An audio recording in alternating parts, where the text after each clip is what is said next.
It really speaks to solidarity and collective bargaining when you break that down and start requiring people to negotiate independently for their salary. It's cutthroat.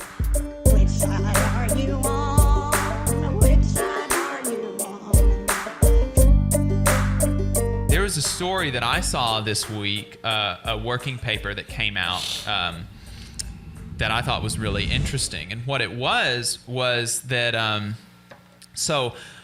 Scott Walker was the governor of Wisconsin for quite a while, and he earned a reputation as one of the most anti-union, anti-worker politicians in the country. I mean, he led a full frontal assault on working people in Wisconsin. And following that, a gender pay gap has arisen where none existed before between teachers, a recent study has found. The researchers that did this study controlled for non-gender related factors like education, experience, performance reviews, etc., and they found that the gap could not be attributed to any of these other factors. After they controlled for these other factors, the pay gap between men and women is now approximately 11%, where it was 0 before among teachers. That is astounding. That is really astounding. And so let's back up just a second and kind of set the stage for how that happened. So when I say that Walker led an assault on workers, what do I mean? He did lots of things, but specifically Act 10 is what the researchers attribute this new gender pay gap to. And what Act 10 is a law that was passed in Wisconsin in 2010 that, one, virtually eliminated collective bargaining rights for public sector employees. They could no longer bargain over hours or anything over base pay. It ended tenure and seniority-based raises, and it mandated recertification annually. That means every year there's a union election for public sector employees. Wow. That's unheard of. That is not normal. Every year you've got to vote to recertify the union. And that makes unions there perpetually vulnerable to union busting campaigns. It never ends. And so before Act 10, union contracts covered all teachers. They covered men and women and everybody, with the same experience and education and everything. Obviously, they got the same pay and benefits. They were on a schedule. Now, teachers are responsible for negotiating their own wages individually. And because of this, a pay gap has arisen. And again, I just want to stress that the pay gap the researchers controlled for all the other relevant factors. Education, experience, performance reviews, all of these things, they were controlled for. The only thing that can explain this pay gap was the gender and the reluctance of women to ask for a raise. Yeah. And this was an interesting tidbit, though. There was still no pay gap where there were female supervisors. I thought that was interesting. That is interesting. That's strange that they would have included that in their data, but that's extremely interesting. I thought that was interesting. I'm not exactly sure what it tells us, but I thought it was interesting to mention. But even though there's been a pay gap, maybe the thing that you're thinking is men are making more than they did before Act 10. You would be wrong. Even the men who are now making 11% more than their exactly the same female colleagues, they have lower salaries than they did before Act 10 passed. In fact, Act 10 purported to usher in a new era of educational excellence and teacher performance. Yeah. Ain't that the ploy that it's always under? Yeah. That's and so what actually happened? We can evaluate this now. We can evaluate what it did. It's 10 years after its passage. So what happened? 5 years after its passage, median pay was down by nearly $11,000 annually. $11,000. That is insane, especially knowing the fact that teachers are already underpaid. Teacher turnover rates are nearly double what they were before. the percentage of teachers with less than 5 years experience has increased by nearly 25% in Wisconsin. And so obviously, student educational achievement has decreased. Yeah. It has done the opposite of everything that it purported to set out to do.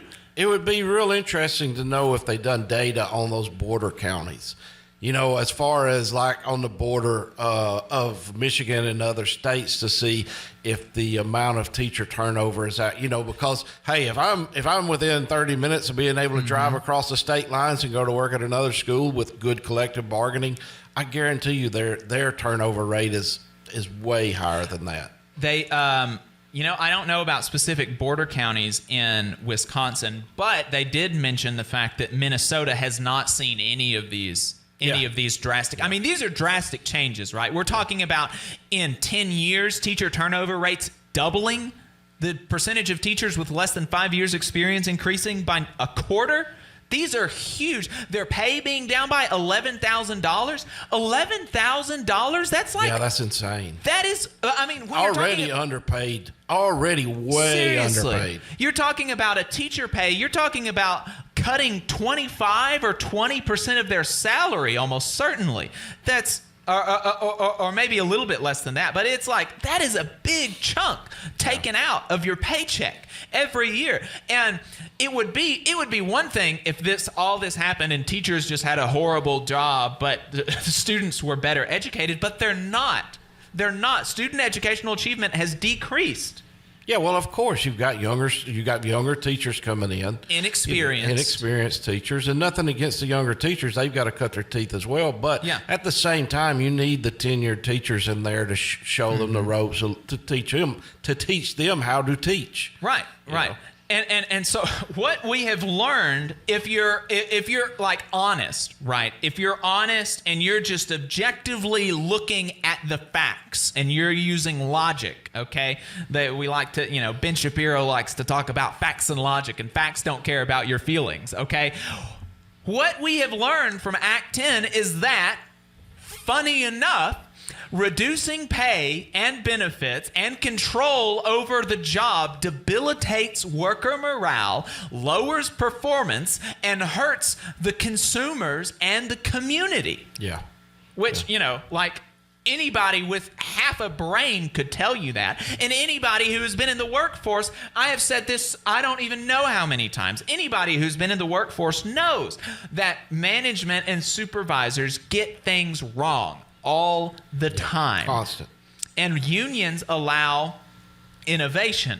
They allow workers a place to speak their mind and have control over their workplace and do their job better, especially in these service-oriented fields like healthcare and education.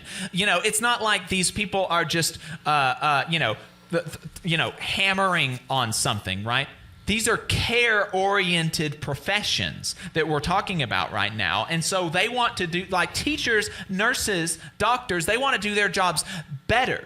And when they have unions, when they have protections in their workplace, they have more freedom to do their job better. They have more control over their workplace. And taking that away obviously hurts them, but it hurts everybody else too.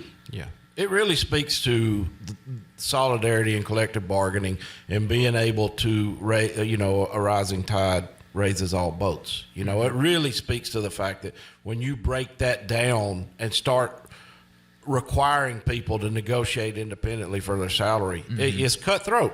Yeah. You know, so-and-so is doing this, I should be making more, so-and-so is doing this. It's constant, you know.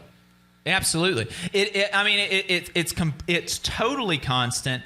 And like, I mean, it's really astounding, like the way that, and you mentioned that a rising tide lifts all boats. That is supposed to be the logic of trickle down and tax cuts. And we've seen it over and over and over and over. We've seen it in Kansas. We've seen it in Wisconsin. We've seen it in America. It does not work. Unions work. Unions are the rising tide that does lift all boats, and the same people that are going to try to sell you on this BS trickle-down capitalist corporate economics are going to be the ones that tell you that unions actually hurt workers. Unions hurt their community, and it's a bunch of nonsense. Like, you can't fall for it. Yeah. Yeah. You left me speechless. I'm speechless. Yeah. We've only got a few more seconds, but yeah, it's a good point. And I mean, I grew up watching Scott Walker. I remember Scott Walker, and I remember all those teachers going into the Wisconsin state capitol and demanding respect. And hopefully we'll get back to that soon, especially in this state. Yeah. Especially in this state. I hope so. Folks, this is the Valley Labor Report. We will be right back. Give us a call, 1-866-494-9866.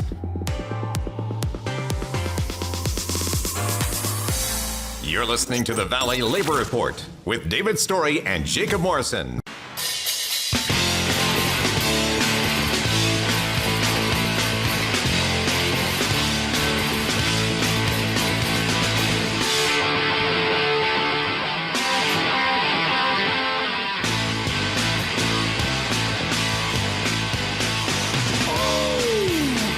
Folks, welcome back to the Valley Labor Report. It is Saturday, October 10th, 2020. My name is Jacob Morrison, here with my co-host, David Story. We appreciate your time today. The weather's got everybody beat down, man. The weather, I'm surprised after all that great talk the last hour. We haven't got any callers. We hadn't got a caller. Give us a call. 1-866-494-9866. The number is 1-866-494-WVNN. We've been talking about, the guest that we had in the first part of the program was Daniel Harris. He was talking about right to work and the Democrats and the conservative agenda to destroy worker power, and that was really interesting. You can go back and watch that later on our YouTube channel at the Valley Labor Report. You can check it out on the podcast if you're a podcast listener. That's right. Check it out on the podcast. And after that, we've been talking about Act 10, and it's the destruction of public sector unions in Wisconsin and how that has affected teacher pay, teacher morale, and student educational achievement. And in fact, talking about the destruction of public sector unions, the total union density in Wisconsin has decreased by 31%. Yeah, that's not surprising. By 31% since 2010. Did Wisconsin pick up any of that off of the West Virginia, Colorado teacher strikes or anything like that? I don't recall seeing Wisconsin doing anything. Yeah, I don't recall anything like that. And that kind of speaks to that Act 10 as well, because that would break down the ability to organize effectively. Yeah. I imagine that the situation in West Virginia is similar to the situation in Wisconsin now, but it's like but it's like it was newer for Wisconsin teachers, and so maybe that's why they're took a little while to whereas teachers in West Virginia that's like the status quo, and so they were used to organizing under those pressures, and maybe they weren't in Wisconsin. Maybe that was it. So the reason that I did all this reading about like public sector unions and Act 10 and Wisconsin and all that is because of that study that found that there was no gender pay gap among teachers in Wisconsin prior to when you account for like other relevant factors like education and experience and all of these things and time spent in the workforce and there was no gender pay gap. Yeah, in Wisconsin. Just the amount of money alone that was lost. I mean, you're talking about. That's an insane. I know. I can't imagine taking that kind of cut. Yeah, it's crazy. And now there is a nearly 11% difference between the pay that a similarly situated male teacher gets to a similarly situated female teacher. And that kind of, and both of them are worse off than they were before. And that really, in my mind, kind of underscores the fact that like women's issues are workers' issues. Minority issues are workers' issues. Like we talked to Jake Grumback, University of Washington researcher, a couple of months ago now, I guess it was, about the effect that union membership has on racism in the workplace and the effect that it has on racial pay gaps. Yeah. And that's what unions and the labor movement are at the center of, they have to be at the center of equality and any movement for such a goal, because otherwise it's going to be ineffective. Yeah. I mean, that's one thing that I'm so proud to be able to walk through my workplace with, I would say we probably have 15, 20% female workers out there, and to know that every one of them make the exact same thing that their counterpart sitting next to them does. I mean, it's really uplifting. Yes. You know, I don't know. It's the best system that could be in place right now. And why the heck shouldn't you have a say over your workplace? I mean, that's like so, people in America are so like beat down with this capitalist ideology that you're supposed to, when you clock in. Should be great. I mean, that's what you hear constantly in this state. Just be grateful you have a job. Right. Seriously? Yeah, be grateful that you have a job, and just accept the fact that when you clock in, you become a subject and not a citizen. Not just when you clock in. This is something that we've been dealing with a lot here lately. When you're off hours, when you're not at work, the companies are still attacking you. Look at social media posts and things like that. They will discipline and terminate you for off the work social media posts. I mean, it's not, they own you. Yeah. As simple as that. Yeah. And, it's real, like, when you talk about this, this freedom-loving, liberty-loving, I hate the government energy that so many people have, like, I can get on board with that, man. Like, screw the government, give me my liberty, give me my guns, like this. Folks, like, look, I'll let you in on a secret here. If you go left far enough, you get your guns back, okay? You get your guns back, all right? You just got to go left far enough. You got to get past them libs, okay? Got to get past the libs, and you get your guns back. Yeah. But, I'm like all about that. But the folks that have that energy towards the government, they completely lose it when it comes to the boss. Like, Well, not just the boss. I mean, those same people are bootlickers all the way around. You just saw a clip from the Valley Labor Report. We are live every Saturday morning from 9:30 a.m. till 12:30 p.m. And we pride ourselves on keeping all of our content free to everybody so that we can talk to as many working folks as possible. If you support the work that we're doing, you think that it's important, you think that it's good, then consider making a monthly contribution to the project, and you can do that on our website, tvlr.fm.